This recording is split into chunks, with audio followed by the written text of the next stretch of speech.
She was the finest tennis player of the 1950s and the first black person, male or female, to win a major tennis title. I represented myself nobly and my people and the country. If you've never heard of Althea Gibson before, you might want to ask yourself why her amazing achievements have been hidden for so long.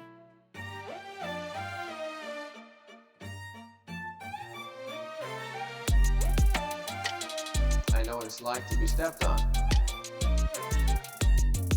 This is who I am. I'm an Aborigine and I'm proud of it. Stereotypes are meant to be broken, so let's break them all down.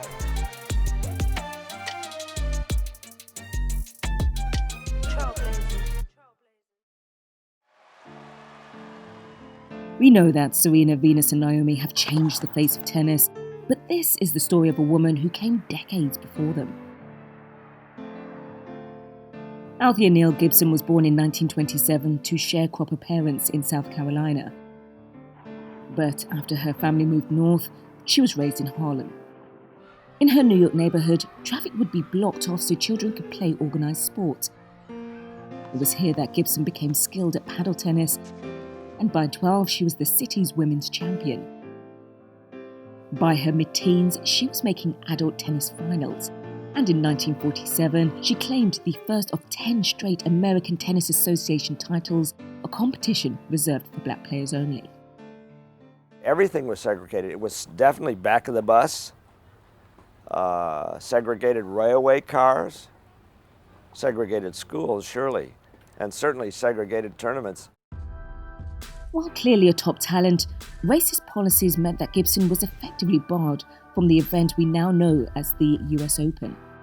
Under mounting pressure, organisers invited Althea to compete in 1950, making her the first black athlete to play at the tournament. At a time when African Americans weren't guaranteed the right to vote, gain an education or live where they chose to, Gibson gatecrashed the prim and proper world of tennis and proved she was the best of her era. She became the first black player to land a major title when she won the French Championships in 1956. Althea won the doubles at Roland-Garros as well, as she did at Wimbledon that year. Tall, rangy and powerful, Gibson allied her skills with a mental strength forged in the New York streets. She was fast becoming the game's dominant player, and this was confirmed in 1957, or Althea Gibson's year, as the woman herself called it. First, she won the doubles in Australia. Then at Wimbledon, Althea claimed the singles and doubles titles, becoming the first champion to personally receive the trophy from Queen Elizabeth II. And at the US Championships in New York, Gibson took the singles and mixed doubles crowns and became only the second African American to receive a ticker tape parade in her honor after Jesse Owens. There's no greater feeling than winning in your own country, in your own city, and be the first Negro to have done it. The following year, she retained both her Grand Slam titles and made it 3 doubles wins in a row at Wimbledon. All in all, Althea reached an astonishing 14 major finals between 1956 and 1958. And then, with 56 career singles and doubles titles to her name, including 11 Grand Slams, Gibson retired at her peak. Prior to the Open era, tennis was a purely amateur sport. There was no prize money at major events, and player endorsement deals were prohibited. This is why tennis was a sport played by the wealthy, and why Althea left the circuit to maximise her commercial appeal, playing in paid exhibition matches, releasing an album, and writing an autobiography. But there was still time to break down more barriers, when Gibson became the first black woman to join the LPGA Tour in 1964. While she never reached the same heights on the course as on the court, Althea played professional golf well into her 50s.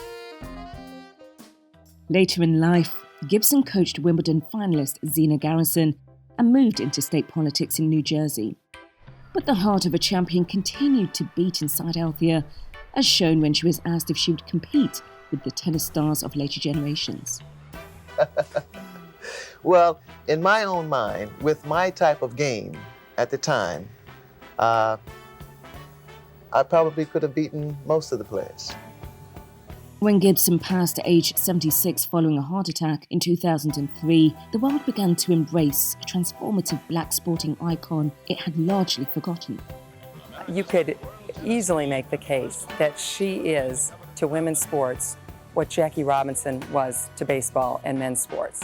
She paved the way for so many generations, including Serena and Venus. A woman of strength and substance, Althea Gibson is fully deserving of the statue of her that now stands proudly at Flushing Meadows, the modern home of the US Open.